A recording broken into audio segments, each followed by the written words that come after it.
kami ucapkan Selamat datang kembali di acara Pengabdian Rumah Singgah Astagina 2024.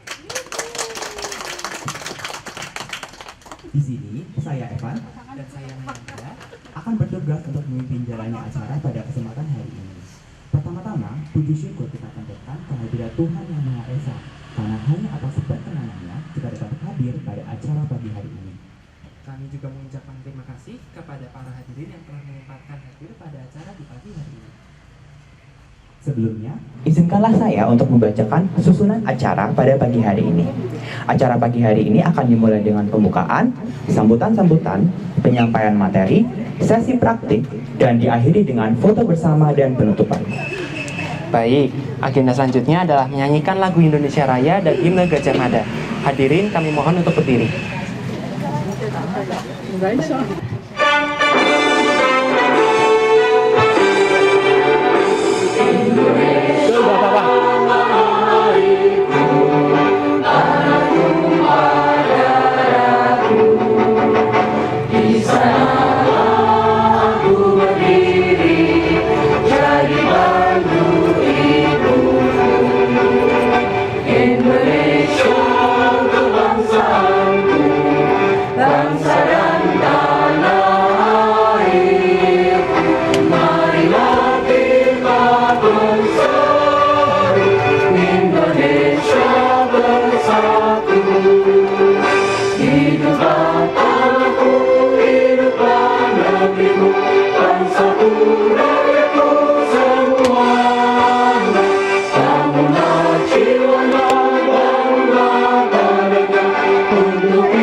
Baik, untuk dari agenda yang pertama akan ada sambutan-sambutan.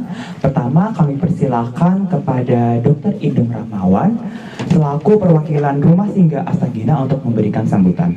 Waktu dan tempat kami persilahkan. Assalamualaikum warahmatullahi wabarakatuh. Selamat datang ibu-ibu semua, mas-mas, mbak-mbak dari UGM. Mohon maaf tadi saya sing punya rumah, tapi bukan yang punya hajat loh Bu ya, saya kanggonan. Saya tadi ada acara dengan Bu Gustini, jadinya hari ini saya agak datang terlambat. Mohon maaf J. Ini saya selamat datang saja, monggo ini nanti ada ilmu baru dari anak-anak UGM untuk pengabdian masyarakat dibantu dari AMTA ya? Sama BPOM. Sama AMTA dan BPOM, terus ini Dinas Pertanian jadi? Iya, Dinas Pertanian diwakili AMTA. Oh, Dinas Pertanian diwakili AMTA. J, pokoknya ngoten niku. Borongan. Ini juga terima kasih dari semuanya sudah dibantu, sudah berjalan sejauh ini. Saya tadi juga minta maaf sama tetangga sebelah, saya lupa minta maaf, minta izin untuk parkir, jadinya astagfirullahaladzim. Barusan saja saya mohon izin untuk pinjem lahannya untuk parkir, jadi ya mohon maaf acara kita di sini, tapi parkir masih ada yang di situ juga.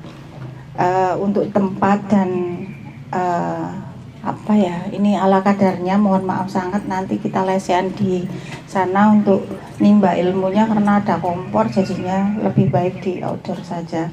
Matur nuwun sangat, nyun sewu seadanya nggih Bu. Wassalamualaikum warahmatullahi wabarakatuh.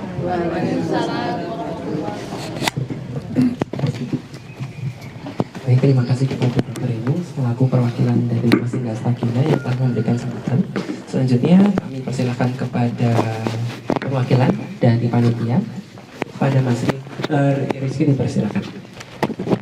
Ya, Dr. Nuwun panitia.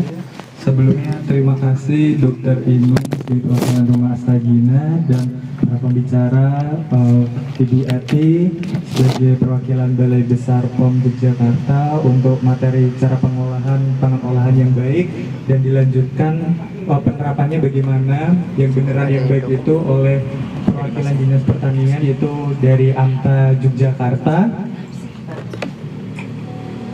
untuk praktek pengolahan bawang goreng gitu. Ya, jadi saya sebagai perwakilan panitia di sini kami mencoba memberikan usaha yang terbaik dalam mengimplementasikan pengabdian kepada masyarakat, terkhususnya pada latar belakang keilmuan kami yang dibimbing oleh Dr. Wahyudi. Nah, memang bawang goreng ini kami pilih karena sifat yang memang menaikkan nafsu makan. Jadi untuk pasien kanker juga para pasien ini mengalami penurunan makan. Jadi memang bawang goreng ini kami pilih sebagai topik untuk pengabdian kali ini. Nah, jadi untuk pengabdian masyarakat ini ada 4 pelatihan. Nah, di sini pelatihan yang kedua untuk hari ini yaitu CPPOB dan pelatihan bawang goreng.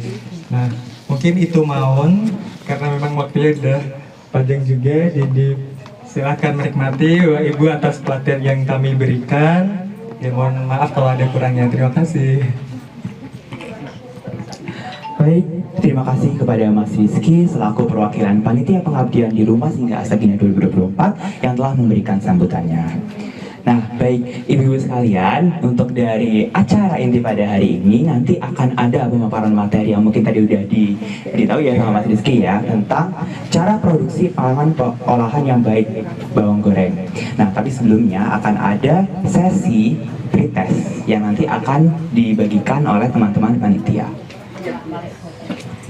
Kepada teman-teman panitia, bisa minta tolong untuk diedarkan untuk kertas pretestnya.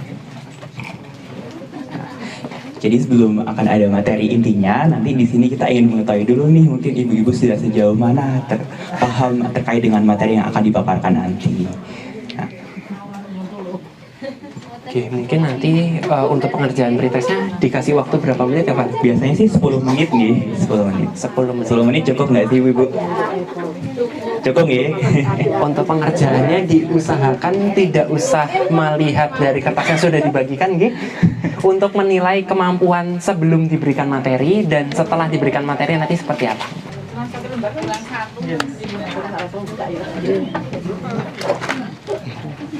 Jadi dulu bisa diambil.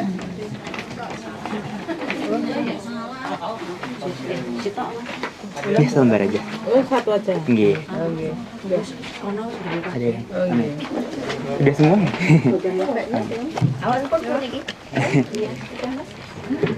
Oh, nggak sudah nggih. Ada ibu yang belum mendapatkan kertas pintas, sudah dapat semua? Ada Sama, yang nggih. belum mendapat pulpen? Pulpen? Ada pulpen nggak? Loh, pulpen? Sudah semua pulpennya? Mas, pulpennya Ada belum? pulpen lagi. Komunitas Ada yang. Ini loh cara produksi pangan olahan yang baik. Oke, kalau udah dapat semua, kita hitung dulu ya 10 menitnya ya Bu. Selamat mengerjakan.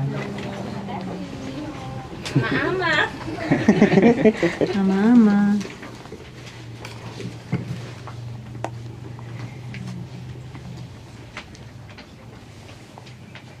Komunitas apa, Mas? Komunitas KBT. KBT. Oh. KBT.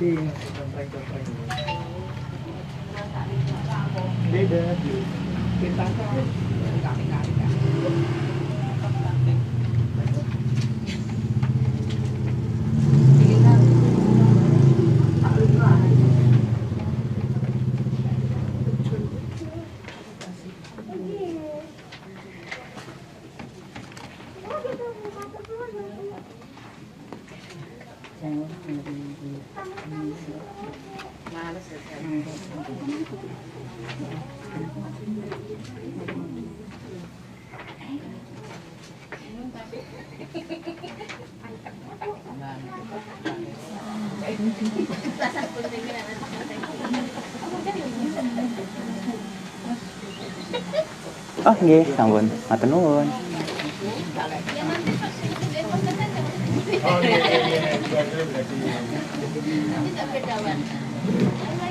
Geser.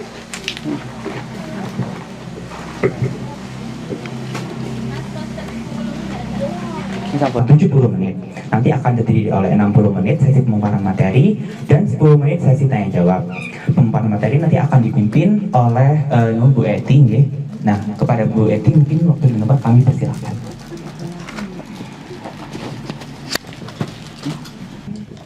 Ya, ibu-ibu semua yang kami hormati, Ibu, mohon maaf tadi lupa namanya, ya, Ibu Dokter selaku tuan rumah dari Rumah Singgah. Kemudian yang kami hormati pula dari adik-adik di FKK MK UGM. Yang kami hormati pula ibu-ibu peserta pelatihan yang diadakan oleh adik-adik dari UGM ini. Assalamualaikum warahmatullahi wabarakatuh. Puji syukur kita panjatkan kehadirat Allah Subhanahu wa Ta'ala, karena pada pagi hari ini kita bisa berkumpul bersama dalam suasana yang mudah-mudahan semua sehat ya. Saya yakin kalau bisa hadir di sini pasti dalam kondisi yang sehat, dan itu yang memang harus kita jaga. Dan sehat itu segala-galanya ya. Kalau kita sudah sakit, kita sudah tidak bisa beraktivitas lagi.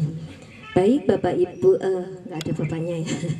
Ya, baik ibu-ibu semua, saya di sini diberi tugas untuk memberikan materi tentang cara produksi pangan olahan yang baik. Namun sebelumnya saya ingin menyampaikan sedikit pengetahuan tentang produk pangan yang wajib dan yang tidak wajib untuk memiliki izin edar. Jadi mungkin ibu-ibu sudah berselang ya, kalau produk pangan itu izin edarnya apa? Saya tanya. PIRT. Kalau halal bukan izin edar, itu hanya sertifikasi ya, jadi semacam pernyataan dari produsennya bahwa produk kami halal. Tetapi kalau izin edar itu sifatnya wajib. Izin edar itu ada dua ibu-ibu untuk produk pangan. Izin edar yang dikeluarkan oleh pemerintah daerah kabupaten kota itu dalam bentuk PIRT, dan izin edar yang dikeluarkan oleh Badan POM dalam bentuk BPOM MD, itu kalau produknya di dalam negeri, MD namanya makanan dalam negeri. Coba ibu-ibu bisa mersani, ini minumannya minuman vape, itu pasti ada izin edar dari Badan POM MD sekian sekian sekian, ada 12 digit angka. Kalau ML itu makanan luar negeri, itu artinya produknya adalah produk impor. Produk apa yang wajib izin edar? Itu ada di Undang-Undang Pangan nomor 12 tahun 2012. Produk yang wajib ada izin edar adalah produk pangan yang terkemas dan dijual secara eceran. Jadi kalau produknya tidak terkemas, ini ada snack, snack ini kan tidak terkemas, tidak ada labelnya, itu tidak wajib izin edar, tidak usah dicari izin edarnya. Ibu mungkin usaha bakmi godok, jualan soto, jualan gado-gado, itu tidak terkemas sehingga tidak perlu izin edar. Satu lagi yang tidak perlu izin edar adalah produk yang umur simpannya kurang dari 7 hari. Jadi kalau misalnya ibu-ibu ndamel misalnya apa tiwul meskipun dia dikemas di dalam plastik kemudian dikasih label, itu tidak wajib izin edar karena umur simpannya kurang dari 7 hari. Ibu buat jus itu kan paling juga 2 hari saja sudah basi, itu juga tidak perlu izin edar. Lain ketika ibu jualan jus tetapi dimasukkan ke freezer atau dimasukkan ke kulkas, itu berarti kan memperpanjang umur simpan sehingga lebih dari 7 hari itu wajib izin edar. Nah, nanti untuk produk yang nanti kan ada praktek praktek membuat bawang goreng.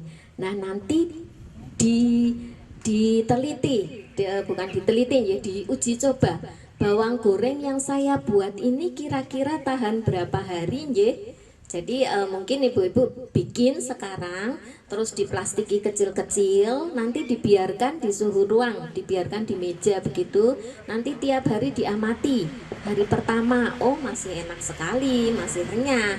Hari kedua, masih renyah juga. Hari ketiga, waduh kok sudah mulai timbul bau-bau tengik-tengik sedikit.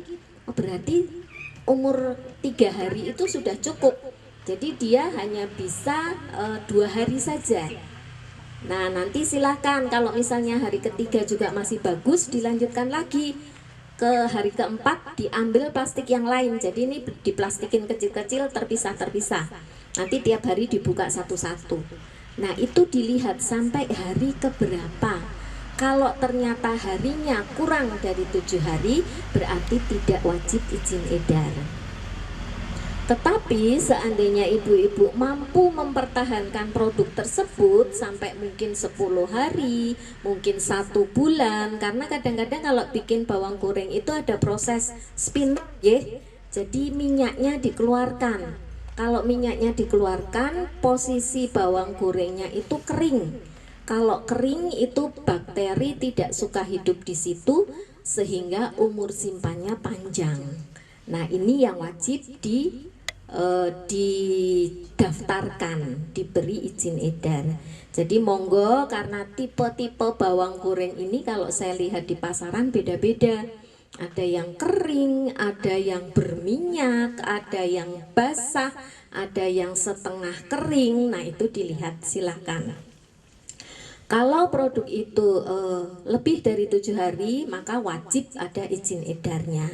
Nah, izin edarnya apa? Izin edarnya itu tergantung dari yang memproduksi. Kalau yang memproduksi adalah ibu-ibu rumah tangga di dapur rumah tangga, maka izin edarnya adalah PIRT. Jadi definisi dari produk industri rumah tangga itu proses produksi ada di dapur rumah tangga. Nyatu. Jadi ibu masak di situ, nyambel di situ, bikin lauk di situ, bikin bawang goreng juga di situ. Tetapi ketika ibu sudah punya misalnya bangunan sendiri atau di rumah sudah dibuatkan ruang khusus di mana ruang itu bukan dapur keluarga tetapi ruang sendiri, maka itu jatuhnya harus izin edarnya ke Badan POM. Meskipun yang mengerjakan satu, meskipun karyawannya ibu sendiri, tetapi ketika sudah pisah dari dapur rumah tangga, maka edarnya harus di Badan POM. Oleh karena itu, karena biasanya orang kalau sudah membuat secara komersial itu produk terpisah dari dapur rumah tangga, biasanya skalanya sudah besar. Biasanya kapasitas produksinya sudah tinggi, sehingga izin edarnya tidak lagi di pemerintah daerah, tetapi ke pemerintah pusat, yaitu kami di Badan POM. Kalau PIRT itu izinnya sangat-sangat gampang, ibu-ibu. Jadi tinggal ibu-ibu tindak ke Mall Pelayanan Publik di Sleman, ada ya Mall Pelayanan Publik, diurus NIB-nya, nomor induk berusaha. Kalau sudah punya NIB, nanti ibu-ibu utusan adik-adik yang dari Fakultas Kedokteran ini 1 menit sudah jadi. Karena prinsipnya sekarang itu nomor izin keluar dulu, pemeriksaannya nanti 3-6 bulan kemudian. Jadi baru akan diperiksa oleh Dinas Kesehatan Kabupaten Sleman dalam jangka waktu 3-6 bulan. Nanti kalau hasil pemeriksaannya memenuhi syarat, izin edarnya lanjut digunakan. Tetapi kalau waktu 3-6 bulan itu ibu-ibu bisa menyiapkan ya, dalam jangka waktu maksimal 6 bulan ini dapurku kudu tak APK ya, jangan sampai dapurnya nanti malah lebih jelek daripada ruang tamu. Biasanya seperti itu ya. Kalau kami periksa ke tempat-tempat produksi industri rumah tangga itu ruang tamunya bagus banget ibu-ibu, di porselen, bagus, rapi, bersih. Tetapi ketika kita melihat ruang produksi di dapurnya, lantainya masih tanah, di situ ada kandang ayamnya, masaknya masih masak pakai kayu tidak masalah asal bersih. Nah, tetapi ini juga tidak bersih. Nah, ini diberi waktu sampai 6 bulan supaya menyulap atau menjadikan dapurnya itu menjadi dapur yang bersih, sehingga PIRT yang tadi sudah keluar itu bisa dilanjutkan. Karena kalau tidak memenuhi syarat, maka PIRT ini akan dibekukan oleh Dinas Kesehatan.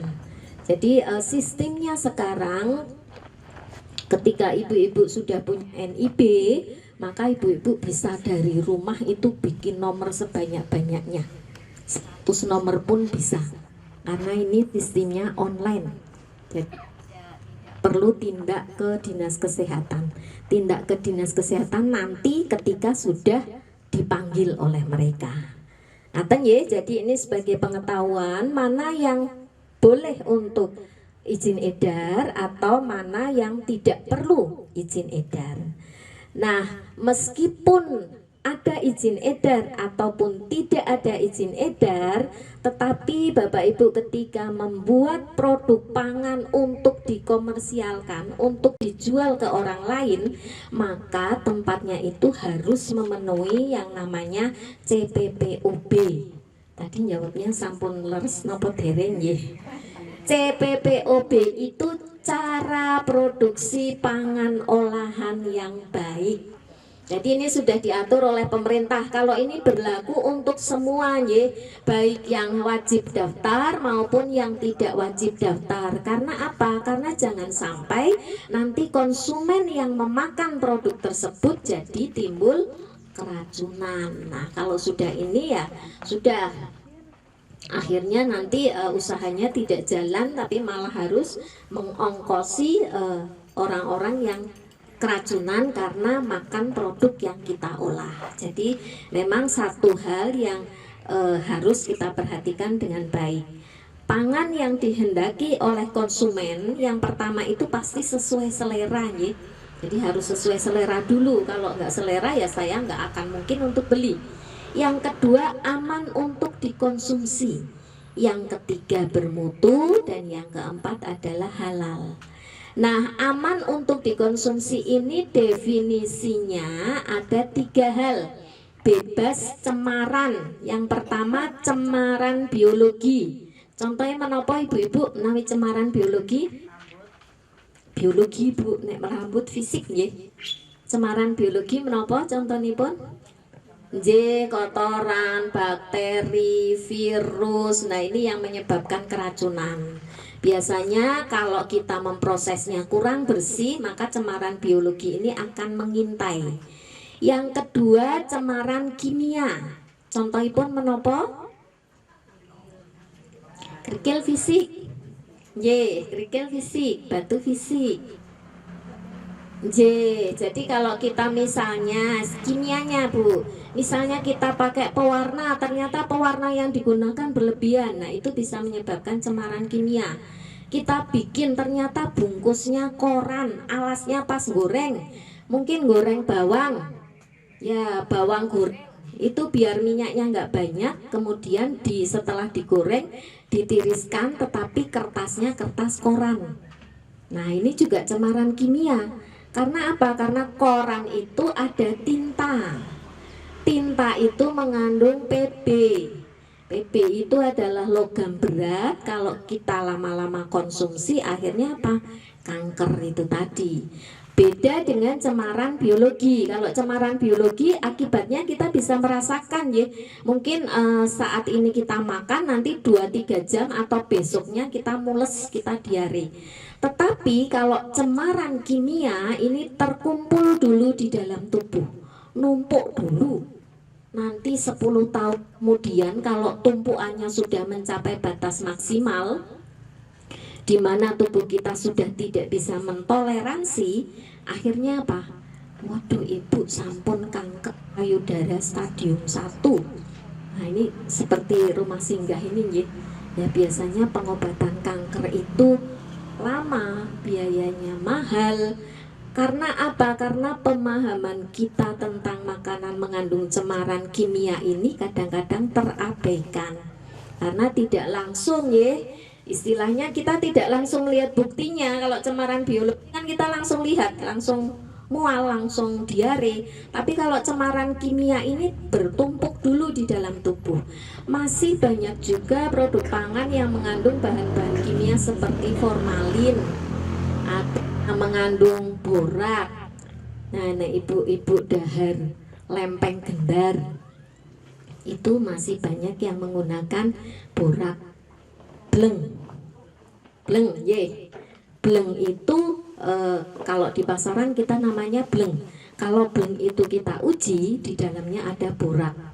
Borak itu seharusnya digunakan untuk membuat bahan baku pembuatan gelas, tetapi untuk makanan supaya apa? Supaya kenyal, supaya iso diiris. Lempeng itu kan ini ya, lempeng itu kan tipis-tipis. Nyahnya itu juga dari borak.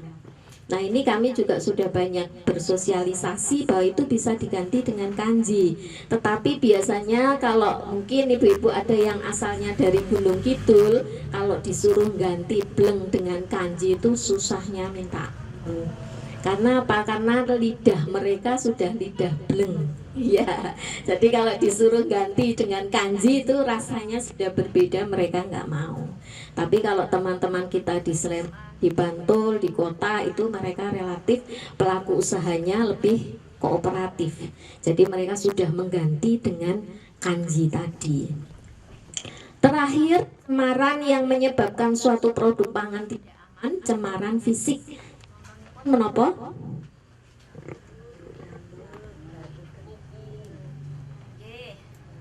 Coba ibu-ibu buka ini snacknya, ada cemaran fisiknya mboten?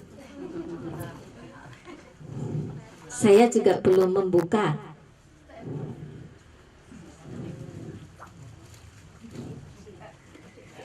Aman ya? Aman. Nah, kalau ini nanti ada staplesnya berarti adik-adik kedokteran ini saya protes. Kadang-kadang lemper, arem-arem itu tidak pakai biting, tidak pakai lidi, tapi pakai staples. Kadang-kadang dikemasnya roti atau mie mungkin ya, atau kroket itu tidak pakai plastik, tetapi kadang-kadang di staples. Ngomongnya sih biar rapi, biar lebih ini ya lebih bagus, tetapi sebetulnya itu adalah bahaya yang mengancam. Mungkin kalau kita sudah tua, ya saya juga sudah merasa tua di sini. Kalau ada staples itu saya buka satu-satu sampai dia terlepas, kemudian saya buang. Tetapi ketika itu yang makan anak-anak, tidak ada jaminan mereka untuk membuka satu-satu.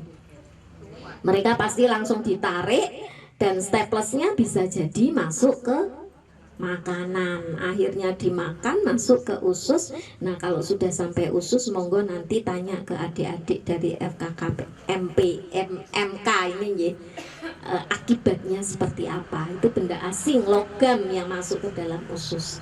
Oleh karena itu kita tidak menyarankan. Nanti ibu-ibu biasanya kalau ada pengajian, kalau ada arisan itu bikin apa, bikin jajannya pakai ini roti atau pakai pie, tapi kemudian di plastik, di staples, jangan lagi ya. Staples tinggalkan, staples yang langsung kontak dengan makanan. Kalau dosnya di staples nggak masalah, karena kan kita nggak makan dosnya, kita makan makanannya. Itu ya, jadi pangan yang dikehendaki konsumen salah satunya adalah aman tadi. Aman itu bebas dari 3 cemaran, cemaran biologi, cemaran kimia, dan cemaran fisik. Kalau Badan POM bicaranya keamanan pangan ya, belum sampai ke taraf makanannya bergizi atau makanannya sehat atau tidak. Kalau itu ranahnya di ranah Kementerian Kesehatan. Kalau sudah bergizi seimbang, nah itu sudah ke Kementerian Kesehatan. Kalau kita aman dulu ini, aman dulu. Kalau sudah aman, sudah bisa dimakan, baru nanti ditingkatkan lagi yang bergizi, yang sehat. Kemudian cara produksi pangan olahan yang baik ini adalah suatu pedoman yang menjelaskan bagaimana memproduksi pangan agar aman, bermutu, dan layak untuk dikonsumsi. Tujuannya untuk menghasilkan pangan yang layak, bermutu, aman dikonsumsi, dan sesuai tuntutan konsumen, baik konsumen domestik maupun konsumen internasional. Intinya 3 tadi. Ketika Bapak Ibu memproduksi suatu pangan, maka dia harus aman secara fisik, aman secara biologi, aman secara kimia. Boleh pakai pewarna, boleh pakai pengawet, tapi ada aturannya. Tidak sembarangan ditambahkan. Kalau nggak pakai itu malah lebih baik lagi ya. Jadi kita kembali alami lagi, tidak menggunakan bahan kimia. Tapi kalaupun kita memakai bahan-bahan kimia tersebut, maka ada aturannya, tidak boleh kita menambahkan semau kita. Nah, untuk regulasi terkait cara produksi pangan olahan yang baik, ini ada undang-undangnya, undang-undang tentang pangan, ada peraturan pemerintahnya, ada peraturan kepala Badan POM tentang PIRT tadi. Kemudian selanjutnya, elemen-elemen atau unsur-unsur di dalam CPPOB itu ada beberapa macam. Ini ada sampai N ini ya, ada lokasi, ada bangunan, ada peralatan, ada suplai air, ada fasilitas kegiatan hygiene sanitasi, ada kesehatan dan hygiene karyawan, ada pemeliharaan, ada penyimpanan, pengendalian proses, pelabelan, pengawasan oleh penanggung jawab, penarikan produk, pencatatan dan dokumentasi, serta pelatihan karyawan. Ini kita bicarakan satu persatu ya, kita bicarakan karena ini lebih sederhana, jadi mungkin ibu-ibu sudah pegang materinya juga, nanti juga bisa dibaca. Yang pertama, lokasi dan lingkungan produksi. Tentu saja kalau ibu-ibu dalemi pun nanti juga dilihat apakah sebelahnya ada sampah, tempat penampungan sampah mungkin, apakah ada tempat kandang hewan. Karena kalau kita pergi ke Gunung Kidul, ke Kulon Progo, itu mereka proses produksi tetapi sebelahnya kandang. Nah ini yang kadang-kadang seharusnya sih tidak diperbolehkan ya, karena kandang itu adalah sumber kontaminasi biologi tadi. Dulu pernah ada di Gunung Kidul, mereka memproduksi es lilin, tetapi mereka di belakang itu ada kandang sapinya. dan ini sangat-sangat kotor. Akhirnya timbul keracunan, dan setelah diuji lab itu ternyata ada Salmonella typhosanya yang kemungkinan dari kotoran hewan tadi. Jadi memang untuk lokasi harus tetap bersih, dijaga dari bebas sampah, bau, asap, kotoran dan debu. Kemudian yang paling penting, tempat sampahnya bertutup. Mriki engkang tempat sampahnya masih terbuka sinten? Sudah bertutup semua nggih. Nah, insya Allah itu sudah bagus. Karena kalau terbuka itu dia akan mengundang lalat dan akhirnya menyebabkan kontaminasi. Gimana Ibu? Oh begitu ya, itu berarti sirkulasi sampahnya yang harus segera dibuang. Sementara sekarang kalau yang ngambilin sampah berapa kali seminggu Ibu? Saya dulu di tempat saya sempat sampai 2 minggu sekali pas zamannya. 1 minggu 2 kali, itu memang yang ideal. Jadi kalau membuat produk untuk dijual itu harus dijaga lingkungannya bebas dari sampah, tempat sampahnya bertutup, jalanannya tidak berdebu, selokannya berfungsi dengan baik. Kemudian untuk bangunan dan fasilitas, nah ini penting juga ya, karena di sini akan mempengaruhi kontaminasi terhadap produk tersebut. Dianjurkan karena kami masih banyak melihat pelaku usaha itu dapurnya masih lantai tanah. Nah kalau lantainya itu tanah, nah itu kontaminasinya masih sangat-sangat tinggi, karena kita bisa meludah di situ, buang kotoran di situ, mungkin kalau kita ada hewan piaraan kencing juga di situ. Jadi itu adalah sumber kontaminasi yang sangat tinggi. Oleh karena itu usahakan paling tidak lantainya sudah ada plester, semen, itu paling rendah. Paling bagus ya kalau bisa di keramik, nah itu akan lebih bagus lagi karena kita mudah untuk membersihkan. Kalau plester semen itu masih agak sulit untuk membersihkan, sehingga potensi cemaran mikrobiologi itu juga masih tinggi. Kemudian ada langit-langitnya, karena kadang-kadang ada juga yang langsung genting ya.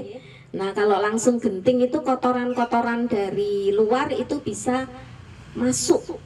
Mungkin kita baru mixer tapi tiba-tiba dari atas gogrok, ya, gogrok istilahnya ya. Nah itu sehingga memang selalu kita anjurkan untuk langit-langitnya itu sudah tertutup. Mau di Eternit boleh. Kalau ada beberapa pelaku usaha itu yang karena kesulitan dana akhirnya hanya di plastik saja, dikasih plastik sementara, dikasih plastik. Nah itu boleh juga. Pokoknya intinya dari genting itu tidak langsung turun ke produk. Jadi harus ada penahannya. Kemudian ada pintu, jendela, lubang angin atau ventilasi. Nah kalau ini ada lubang angin harus ada streaminnya. Fungsinya untuk apa? Fungsinya supaya tidak ada serangga yang masuk. Jadi semua lubang angin itu harus ada streamin, sehingga mereka hewan-hewan itu tidak bisa masuk. Tikus mungkin kalau misalnya lubang anginnya ada di bawah, kemudian ada jendela gede di situ, maka itu juga wajib ada streaminnya supaya tidak ada hewan-hewan yang masuk. Apalagi kalau pas malam ya, ketika tidak ada aktivitas, nah itu kan tidak ada orang di situ. Streaming ini untuk sebagai pencegahan supaya tidak ada hewan yang tiba-tiba masuk ke tempat produksi. Nah untuk peralatannya tentu saja peralatannya adalah peralatan yang bersih. Di materi yang Bapak Ibu pegang itu juga ada contoh-contoh ya, ada contoh-contoh peralatan yang nggak tahu itu sudah berapa lama tidak pernah dibersihkan. Kalau biasanya kalau kita berkunjung ke sarana itu kita tanya, ini kok tidak dibersihkan? Waduh sudah capek Bu, seharian kita produksi, kita belum sempat untuk membersihkan. Tetapi nanti kalau mau kita pakai itu selalu kita bersihkan. Nah ini adalah alasan yang tidak betul ya. Kalau kita selesai produksi, selesai membuat produk pangan itu simpanlah peralatan dalam kondisi bersih. Jangan kita menyimpan dalam kondisi kotor kemudian baru dibersihkan ketika kita mau memakai. Karena nanti di situ sudah bakterinya sudah numpuk-numpuk di situ. Karena sisa-sisa makanan itu menjadi tempat yang paling disukai mikroba untuk berkembang biak. Tata letak peralatan juga harus diperhatikan supaya tidak bertumpuk-tumpuk, ya, diatur dengan baik, karena kalau bertumpuk-tumpuk itu juga bisa menyebabkan kotoran-kotoran itu lebih mudah bersarang di situ. Kemudian alat ukur, timbangan juga disimpan dengan lebih baik lagi, karena kalau biasanya apalagi timbangan digital ya itu mudah rusak kalau kita menyimpannya tidak hati-hati. Kemudian untuk alur proses produksi atau tata letak itu sebaiknya yang lurus, tidak bolak-balik. Jadi kalau misalnya di sini tempat bahan baku, di depannya tempat proses, kemudian di depannya lagi untuk pengemasan, di depannya lagi untuk penginapan. Jadi tidak bolak-balik. Alurnya itu adalah alur yang lurus. Kalau alurnya bolak-balik, kemungkinan bisa terjadi tadi kontaminasi juga, karena antara produk yang mentah dengan produk yang setengah matang dengan produk yang matang bisa saling berinteraksi. Nah, itu sebaiknya juga tidak seperti itu. Kemudian ketika ibu-ibu memproduksi produk pangan, usahakan semuanya itu dilakukan di atas meja. Ampun ngantos, biasanya ya, kalau biasanya itu kalau ngemas itu gelar kloso, ya, langsung iya ya Bu. Ya, gelar kloso, nanti sambil nonton TV, sambil jejagongan. Nah, itu kontaminasinya itu sudah dari mana saja? Satu, dari kaki, karena pangannya letaknya sejajar dengan kaki. Kaki kita adalah tempat yang paling kotor karena untuk berpijak ya.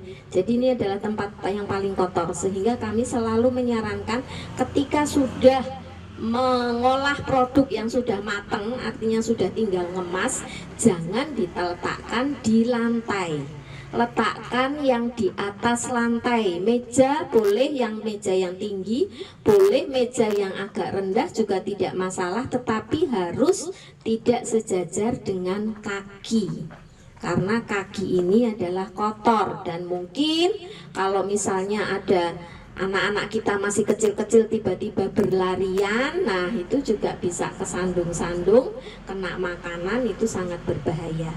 Jadi kita selalu menyarankan ketika produknya sudah matang jangan diletakkan di lantai. Kalau ngemas juga di atas meja, jangan di lantai, supaya tidak sejajar dengan kaki ya.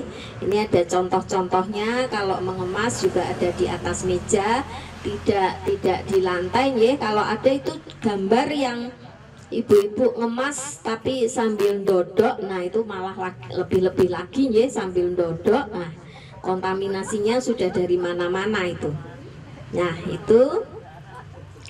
Kemudian selanjutnya dari ruang produksi, peralatan, kemudian suplai air. Nah, ini juga penting karena air ini digunakan tidak hanya selama proses produksi, tetapi juga digunakan ketika kita melakukan pencucian. Jadi usahakan supaya paling tidak kita itu tahu kualitas air kita itu seperti apa. Kalau dari PAM sudah tidak masalah ya, karena kalau dari PAM itu pasti mereka sudah standar air bersih. Tetapi kalau ibu-ibu menggunakan air sumur, coba air sumurnya itu diujikan, bisa ke puskesmas, bisa ke dinas kesehatan, bisa ke BTKL, itu juga ada, diujikan. Air sumur saya ini sebetulnya memenuhi syarat sebagai air bersih atau tidak? Karena bisa jadi di situ sudah ada cemaran biologi, ada cemaran kimia. Apalagi kalau ibu-ibu menggunakan air itu untuk proses produksi, maka nanti ada kewajiban dari dinas kesehatan biasanya menyuruh kita untuk uji air. Karena air ini penting ya. Kalau sudah PAM itu sudah tidak masalah karena PAM sudah ada standarnya khusus. Ketika dialirkan ke pelanggan, mereka sudah memenuhi syarat sebagai air bersih.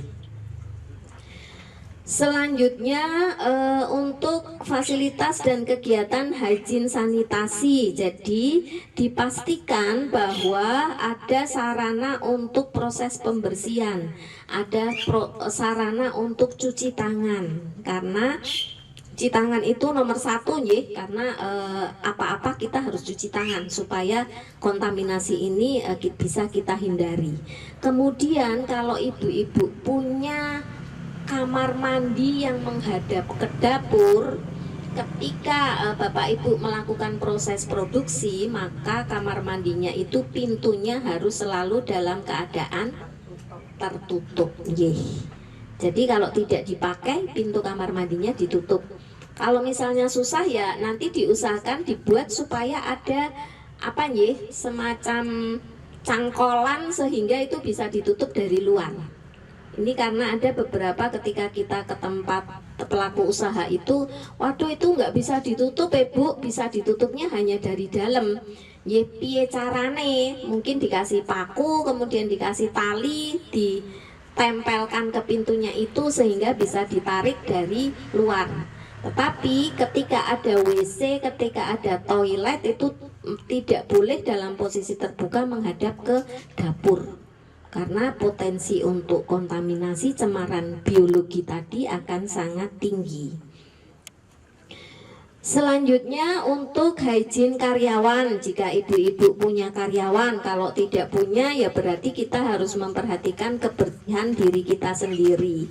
Usahakan kukunya tidak panjang, kemudian kalau kita sedang mengolah lebih baik kalau sudah berjilbab sudah ada penutupnya ya, tapi kalau yang belum berjilbab monggo pakai tutup kepala supaya rambutnya tidak jatuh di produk pangan, karena rambut adalah cemaran fisik, dia juga bisa menjadi cemaran biologi. Kalau kita nggak pernah keramas ya, rambutnya dadine kotor, banyak kuman-kuman penyakit. Nah, dari cemaran fisik bisa beralih ke cemaran biologi. Nah, ini kemudian selanjutnya untuk cara produksi pangan yang baik ini harus ada pengawas atau penanggung jawab. Karena ketika ibu-ibu mendaftarkan produk izin edar PIRT, nanti akan ada satu proses yang namanya penyuluhan keamanan pangan. Nah, ini yang ikut adalah yang bertanggung jawab terhadap proses produksi tersebut. Kalau ibu yang bikin ya berarti ibu yang ikut penyuluhan. Kalau karyawannya yang bikin ya karyawannya yang ikut penyuluhan yang diadakan oleh Dinas Kesehatan. Ini gratis ya, kalau PIRT itu semuanya gratis. Jadi silahkan ditunjuk penanggung jawabnya, di mana penanggung jawab ini akan bertanggung jawab terhadap semua keseluruhan proses produksi, kebersihannya, produknya, itu semuanya menjadi tanggung jawab dari si penanggung jawab ini. Jadi mereka juga yang akan melakukan pengawasan secara rutin. Jadi yang ngecek-ngecek itu adalah si penanggung jawab ini. Selanjutnya harus ada pencatatan dan dokumentasi. Nah, ini dokumentasinya dokumentasi sederhana. Misalnya untuk hari ini saya beli terigunya di warung A, hari besok saya belinya di warung B, gulanya di warung A lagi, kemudian telurnya di warung C. Nah, ini dicatat. Kalau sudah dicatat, produk yang jadi ini juga dicatat. Produk yang sudah jadi saya titipkan di toko A. Produk yang sudah jadi ternyata dipesan dalam jumlah banyak oleh Ibu C. Nah, ini semuanya dicatat. Apa pentingnya pencatatan ini? Supaya kalau terjadi kasus, ibu-ibu bisa menelusur balik. Misalnya yang di toko A ternyata ada komplain, wah ini terjadi kasus keracunan, perut saya jadi sakit setelah makan ini. Maka ibu-ibu bisa menelusur, oh ini kemarin saya belinya di toko ini, di toko ini, di toko ini. Nah, nanti bisa ditelusur. kira-kira yang dijual di toko ini mungkin ada yang sudah kadaluarsa atau mungkin kualitasnya sudah menurun, belum kadaluarsa tapi ternyata secara organoleptiknya sudah tumbuh jamur. Nah, ini ibu-ibu bisa telusur. Jadi catatan ini penting meskipun sederhana, tetapi punya kewajiban untuk mencatat seluruh bahan baku yang digunakan dan proses produksi dan produk akhir ini didistribusikan kemana saja. Itu yang selanjutnya. Kemudian juga ada kegiatan penarikan produk. Tapi biasanya kalau produk PIRT sih jarang ya. Kalau produk-produk yang industri besar itu biasanya ada. Kalau misalnya produknya tidak sesuai, kemarin yang baru saja ngehit itu apa? Produk apa? OOK nih, roti. Kalau AOK setelah kita cek itu tidak masalah. Jadi ibu-ibu bisa mengkonsumsi lebih lanjut. Yang menggunakan pengawet kosmetik itu adalah OOK, bukan AOK. OOK ya. Ya, itu hoax ya. Ya, hoax. Kalau AOK itu hoax karena setelah kita ke sarana produksinya, tapi bukan dari Balai POM Jogja, Balai POM Bandung, karena kebetulan pabriknya ada di Bandung, di Jawa Barat. Nah, OOK ya, yang AOK itu karena sebetulnya yang paling laku memang AOK ya. Kalau OOK tidak begitu. Yang AOK ini yang paling laku, tetapi ini ternyata setelah kita cek tidak menggunakan pengawet kosmetik. Kalau yang OOK itu menggunakan pengawet kosmetik dan itu produsennya wajib untuk menarik produknya dari peredaran. Nah, ini adalah kewajiban produsen. Ketika ada satu masalah, maka produsennya ini berkewajiban untuk menarik produknya dari peredaran. Selanjutnya ada juga kegiatan pelatihan karyawan. Nah, ini kalau misalnya Bapak Ibu sudah punya karyawan, maka Bapak Ibu wajib melatih karyawannya paling tidak paham apa yang harus saya lakukan dan apa yang tidak boleh saya lakukan. Misalnya apa? Misalnya ketika proses produksi dilarang bercakap-cakap, tidak boleh ngobrol, tidak boleh makan dan minum. Selama proses produksi itu harusnya tidak boleh makan dan minum. Kalau mau makan dan minum harus keluar dulu dari dapurnya. Jadi proses produksi tidak boleh dicampur dengan tempat kita makan. Nah, ini harus terpisah atau diselesaikan dulu saat kita membuat roti misalnya. Kalau sudah selesai baru itu bisa digunakan untuk tempat makan. Jadi saat produksi tidak boleh kita ngobrol, tidak boleh makan, tidak boleh minum. Itu semuanya wajib disampaikan kepada karyawan kalau memang ibu-ibu punya karyawan. Supaya apa? Supaya mereka juga bisa menerapkan ini cara produksi pangan olahan yang baik. Nah, selanjutnya selanjutnya juga karyawan ini harus diperhatikan apakah dalam kondisi sehat ataukah dalam kondisi sakit. Kalau dalam kondisi sakit ya jangan dipaksakan untuk membuat produk pangan, nanti malah produk pangannya yang ikut-ikutan sakit ya. Jadi nanti dikhawatirkan produknya juga terkontaminasi. Mungkin kalau dia sedang flu, virusnya bisa masuk ke makanan, kemudian ke konsumen. Nah, itu malah lebih berbahaya lagi. Untuk ringkasnya seperti itu ibu-ibu. Kalau untuk lebih jelasnya ibu-ibu sudah mendapatkan materi dari adik-adik yang ada di sini. Nanti silahkan dibaca. Di situ ada banyak contoh kasus mana yang benar, mana yang baik, dan mana yang tidak diperkenankan. Itu masih banyak, apalagi kalau di industri rumah tangga karena biasanya mereka masih yaitu tadi masih belum profesional, masih jadi satu dengan keluarga. Nah, sehingga proses cara produksi pangan olahan yang baik ini harus benar-benar kita perhatikan.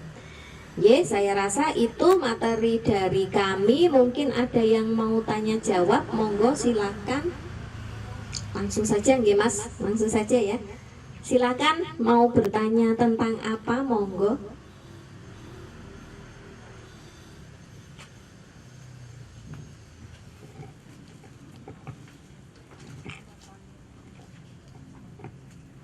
Sudah jelas semua nggih? Monggo Ibu.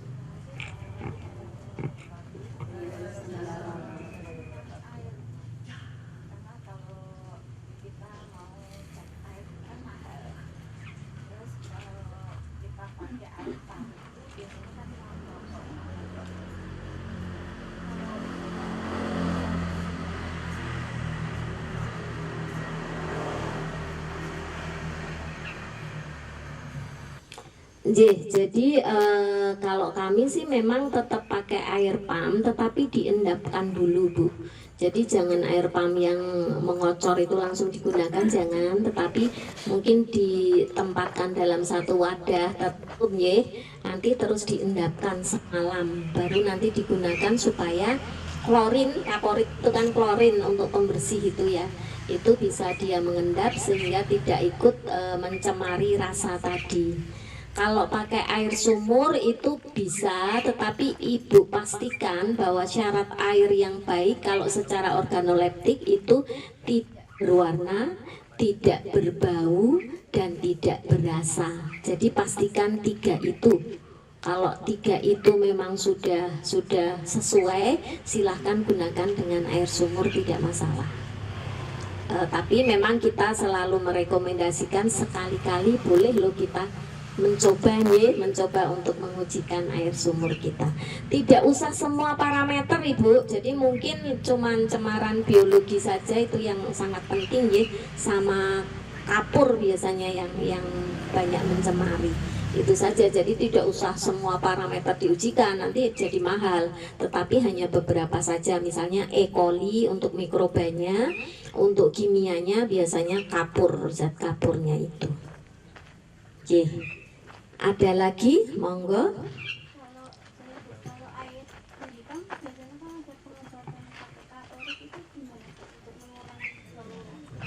Ya, tadi diendapkan tadi. Diendapkan. Jadi diendapkan semalam. Biasanya kalau memang dari pipa langsung kita gunakan ya baunya masih terasa, ya. Kalau untuk masak diendapkan semalam terus baru besoknya dipakai, endapannya dibuang. Tapi kalau untuk mandi saya rasa ya tidak perlu diendapkan, nanti malah kakean gawean ya. Bisa langsung digunakan. Tapi kalau untuk proses masak silahkan diendapkan terlebih dahulu. Wonten malih? Sampun nggih. Kami punya nomor WA Ibu-ibu. Jadi kalau misalnya sekarang belum timbul pertanyaan, tapi nanti setelah di rumah kok tiba-tiba, wah aku kijane pengen takon iki loh, nanti silahkan WA ke kami bisa ya Bu. Jadi Ibu tidak usah tindak ke kantor kami. Kita ada WA-nya yang bisa Ibu tinggal ketik-ketik. Nanti di jam kerja akan kita layani. Dan ini tidak hanya terkait dengan produk pangan, tetapi juga bisa produk obat, bisa jamu, bisa kosmetik, kemudian suplemen kesehatan juga bisa. Nomornya di 0811 2543 633. Ya, saya ulangi sekali lagi, 0811 2543 633. Itu WA kami. Monggo silahkan kalau ada misalnya Ibu ragu-ragu beli kosmetik online. Wah, kalau ini WA kantor Ibu, jadi ini petugasnya ganti-ganti. Ya, kantor Balai Besar POM di Yogyakarta. Kantor kami ada di Pingit. Kalau Ibu mau tindak ke sana juga monggo silahkan. Kalau Ibu mau berkunjung ke sana, kami silahkan. Kami buka setiap hari dari jam 7:30 sampai jam 4 sore. Tapi kalau tidak, silakan misalnya Ibu habis beli kosmetik online kemudian ragu-ragu iki aman apa ora ya, silakan bisa langsung WA ke kami. Karena biasanya kalau beli produk-produk online itu kan kita nggak ngerti nggih. Kadang-kadang kita tidak melihat labelnya ini terdaftar atau tidak. Nah, itu kita bisa tanya ke kami, nanti akan kami jawab di jam kerja. Sampun jelas semua nggih, tidak ada pertanyaan lagi. Kalau tidak ada, saya cukupkan untuk materi dari kami. Mudah-mudahan ini menjadi materi yang bermanfaat bagi ibu-ibu semua. Silahkan jika ibu-ibu punya rencana untuk membuat produk pangan, tadi kami sudah matur ya, ada beberapa ketentuan. Kalau memang tidak wajib izin edar ya tidak usah kita susah-susah cari izin edar ya, karena ada beberapa pelaku usaha itu yang belum mengerti sehingga kadang-kadang datang ke kantor kami, ibu bikin apa? Saya bikin jajan pasar. Nah, kalau jajan pasar ya nggak usah repot-repot cari izin edar karena tidak diwajibkan untuk mendapatkan izin edar. Dari kami saya rasa itu saja. Mudah-mudahan ini bisa menjadi bekal bagi ibu-ibu semua, terutama keamanan pangan tadi.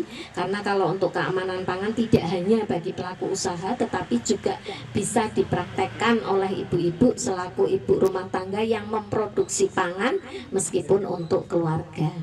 Billahi taufiq wal hidayah. Wassalamualaikum warahmatullahi wabarakatuh.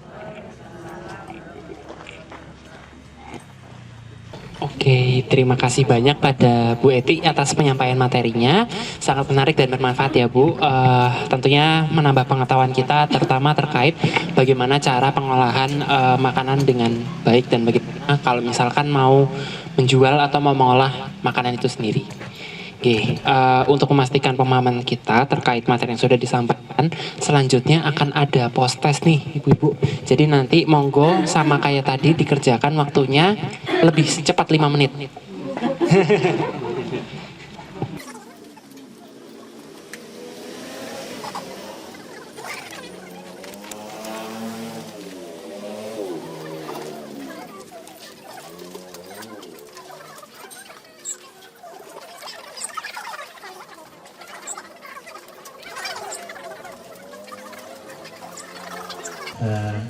Secara simbolis terkait dengan pencerahan plakat, apron, dan peralatan pengolahan bawang goreng yang akan diserahkan secara simbolis oleh panitia pengabdian masyarakat Astagina kepada Bu Esti. Mungkin untuk dari panitia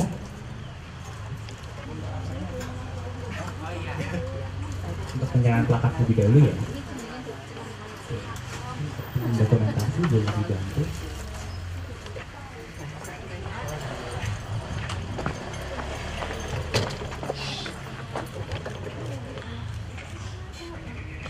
Foto nih Ben, pakai foto ya.